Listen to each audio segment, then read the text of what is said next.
मेरे प्रिय विद्यार्थियों और ज्ञान के पथ पर चलने वाले जिज्ञासुओं, आज के इस विश्लेषण में हम एक ऐसे प्राचीन और पवित्र रहस्य पर बात करने जा रहे हैं जिसे अक्सर भुला दिया जाता है। आज हम ब्रह्म मुहूर्त के उन गुप्त अनुष्ठानों को समझेंगे जो सदियों से ऋषिकेश के सिद्ध गुरुओं द्वारा अपने शिष्यों को सिखाए गए हैं, जिसे हम सप्त क्रिया कहते हैं। ये कोई आम सुबह की दिनचर्या बिल्कुल नहीं है। ये ब्रह्मांडीय ऊर्जा को अपने भीतर सुरक्षित रूप से धारण करने का एक बहुत ही सटीक और वैज्ञानिक तरीका है। तो आइए एक गुरु और शिष्य की तरह इस अद्भुत ज्ञान को गहराई से समझते हैं।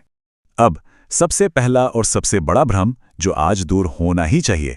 अक्सर मन में ये सवाल उठता है कि क्या सुबह बस 3:40 पर उठ जाना और आंखें बंद करके ध्यान में बैठ जाना ही काफी है।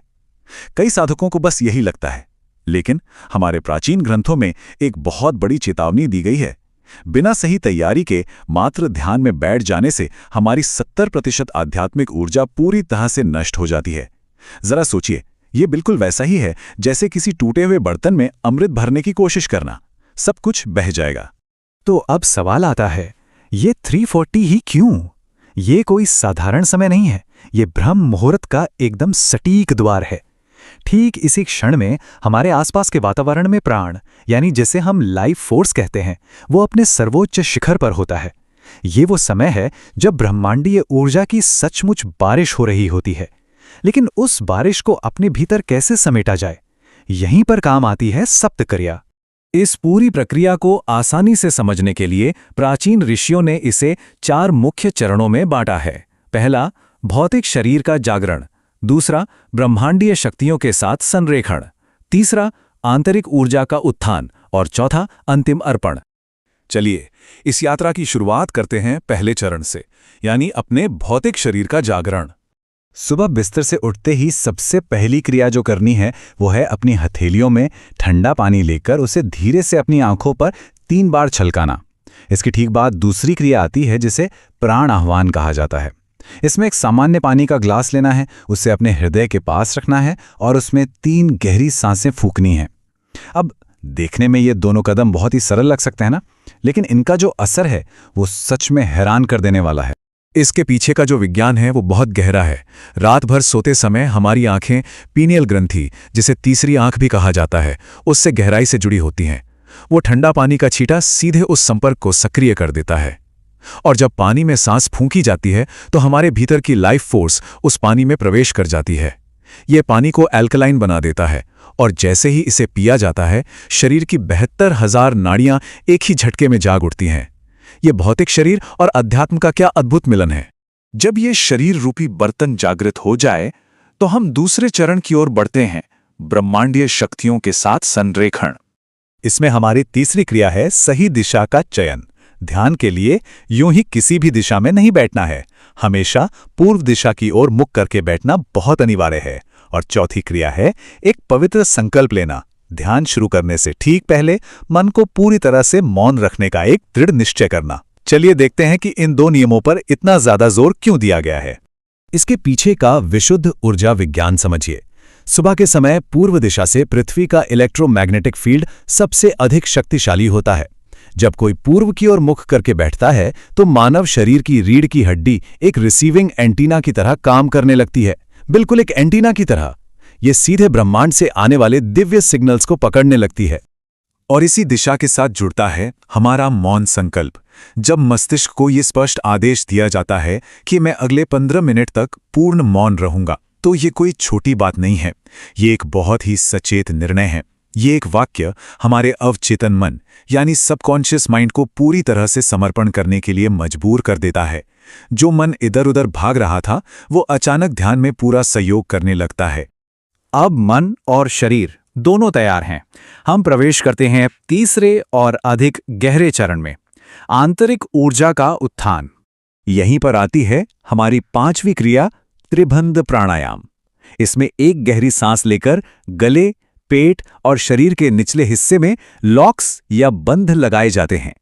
इन 3 जगहों को हल्का सा सिकोड़ने से क्या होता है, इससे जो हमारी बहुमूल्य प्राण ऊर्जा है वो नीचे की ओर नहीं बह पाती। रास्ता बंद होने के कारण इस दबाव से ऊर्जा बलपूर्वक ऊपर की ओर धकेली जाती है। चेतना को उच्च स्तर पर ले जाने के लिए यह एक बहुत ही शक्तिशाली तकनीक है। ऊर्जा ऊपर उठने के ठीक बाद छठी क्रिया आती है, अंतर्मौन। यह एक अत्यंत पवित्र ठहराव है। अक्सर देखा जाता है कि लोग ध्यान खत्म होते ही तुरंत उठते हैं, फोन उठाते हैं या दुनिया के शोर में भागने लगते हैं। बिल्कुल नहीं। यह क्रिया सिखाती है कि ध्यान के बाद कम से कम 2 मिनट तक उसी गहन शांति में बैठे रहना अनिवार्य है। उन 2 मिनटों के दौरान असल में होता क्या है? उस समय एक शांत मस्तिष्क थीटा वेव्स की स्थिति में काम कर रहा होता है। यह वो दुर्लभ अवस्था है जब मस्तिष्क एक सीधे और स्पष्ट चैनल के रूप में खुला होता है, ताकि वो ब्रह्मांड से गहरे उत्तर और संदेश प्राप्त कर सके। तुरंत उठ जाने से यह नाजुक कनेक्शन हमेशा के लिए टूट जाता है। और अब हम आज के अध्ययन की चरम पर पहुंचते हैं। चौथा चरण, अंतिम अर्पण, जो इस पूरी प्रक्रिया को सील कर देता है। ये हमारी 7वीं और अंतिम क्रिया है।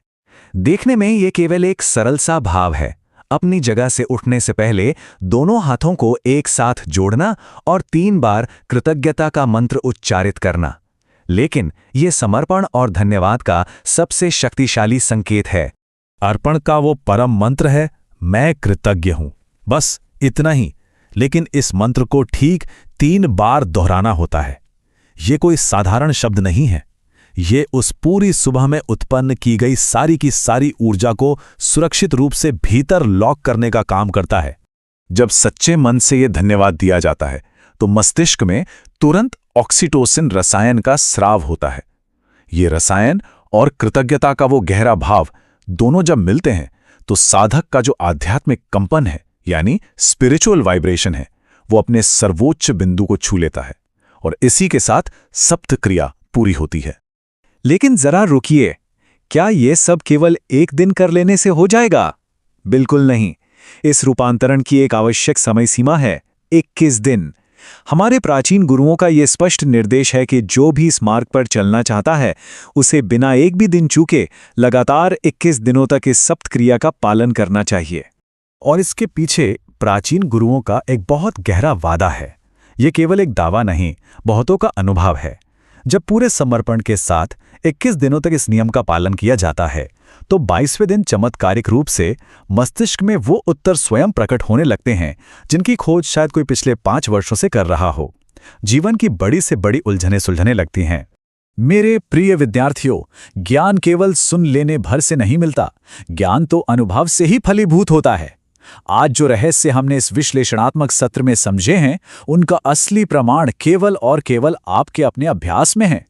जो भी इस 21 दिन के संकल्प को अपने जीवन में उतारेगा, उसके लिए 22वीं सुबह कौन से नए और गहरे रहस्य लेकर आएगी? ये एक ऐसा प्रश्न है जिसका उत्तर किसी किताब में नहीं, बल्कि स्वयं की चेतना में खोजना होता है। इस ज्ञान को भीतर उतारें और अपनी आध्यात्मिक यात्रा आज ही शुरू करें।